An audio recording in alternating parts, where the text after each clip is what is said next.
there's been a lot of confusion about what happened tonight, because I was actually born Michael McGee, but then my parents, in a strange state of confusion, named my younger brother Michael McGee, and so I had to change my name to David, and then the bullies in junior high school started calling me Doc to make fun of the fact that I was using big words, and so I started going by Doc because I thought it sounded pretty smart, and then I named myself Doc Luben after the famous German physicist. But then, when the Wikipedia article was started on me, there was already a Doc Luben, and so I had to change my name back to Mighty Mike McGee, and then the real Mike McGee, who was a race car driver, sent me a letter, asked me to please stop doing that, so I changed back to Doc Luben. Does that settle it for everyone? Yes. Okay, so I'm Doc Luben.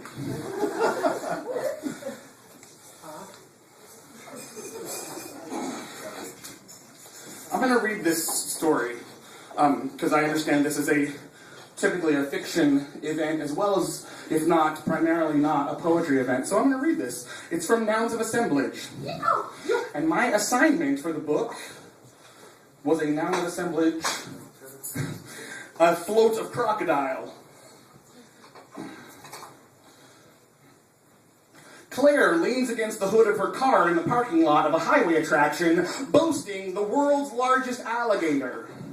Claire suspects that there are a number of important distinctions that make one creature an alligator and another a crocodile, something to do with skin composition and amphibianism and something to do with, but in her mind, she has decided to make it very simple. The difference between them is the same as the difference between a beautiful woman and an ugly woman. An alligator is longer and thinner, and a crocodile is fat. The world's largest alligator is a crocodile.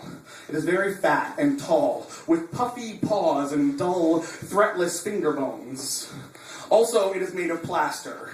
It is a cheap plaster building the size of one or two railway cars sitting by the side of the road. For a few minutes between seeing the billboard and getting there, she imagined a living, snarling thing, a gleaming, leathery phallus with teeth and knowing circular eyes, something in the shallow swamp waters inside of a flimsy cage.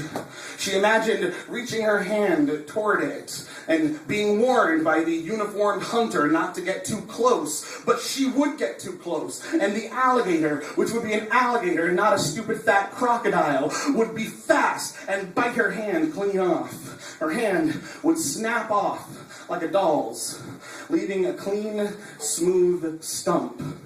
As she drove along, she bent back her hand and rubbed her wrist, trying to feel how it would be once the hand was gone. She would tell her next lover about it, how her hand had been eaten by an alligator, without mentioning that the alligator was in a cage. She would be able to hide all other stories inside of this one. Talking about the alligator would take the place of talking about previous lovers, although the story would be exactly the same, and she would tell it with the same omissions. She would imply that she had been surprised and attacked and barely escaped, not that she had just walked up and fed herself to him. Instead, the world's largest alligator is just this big plaster building shaped to look like a crocodile. Faded green paint and crooked plywood letters lying about its species. She walked right into its faded mouth, and it does not bite down, and inside of it is a gift shop. The air smells like stale water and freshly kicked gravel. Behind the counter, a girl in black stockings waves at her in a tired and polite way that makes it clear that she is not inside of an alligator. Claire looks at postcards, but they're the same postcards they have at every gas station. She asks if there are any real alligators.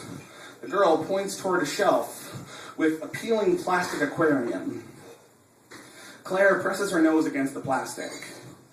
There's a baby alligator inside, the size of 2 fingers. It has dark skin with one bright yellow stripe across its face, and it's sleeping inside of its water dish. She can't even think of a part of her that is small enough for this alligator to bite off. Maybe a nipple. The sharp girl comes over and lifts the hatchling out, puts it in Claire's hand. She had forgotten that cold-blooded is not just a metaphor.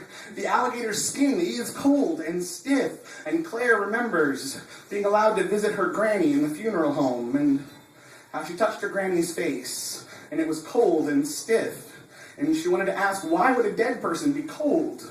Why wouldn't they just be the temperature of the room? But it seemed like something that would be rude to ask, not respectful. So she just touched the skin and could see up close that her granny's mouth had been glued shut.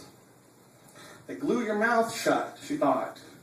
They close your eyes and glue your mouth shut so that you can lay there dead and look peaceful instead of terrified. Claire holds the alligator in her palm and wonders how something alive can be so cold. She wonders how something so small can feel so strong. She thinks for a minute about slipping the alligator into her pocket and running to her car and raising it in her kitchen sink and then the bathtub until it was large enough to bite off her hand. But then what would she do with it? Once you let something eat even just a little part of you, it will always expect more. We all know what happened to Captain Hook. But that was a crocodile. The shop girl shows Claire how to hold it by the skull, with her thumb keeping its mouth closed. The alligator's mouth has been closed so often by so many people that it does not even fight anymore. But the shop girl says, do not let go. It can move so much faster than you think. If you let it latch onto your skin, it will not be easy to get off. Thanks.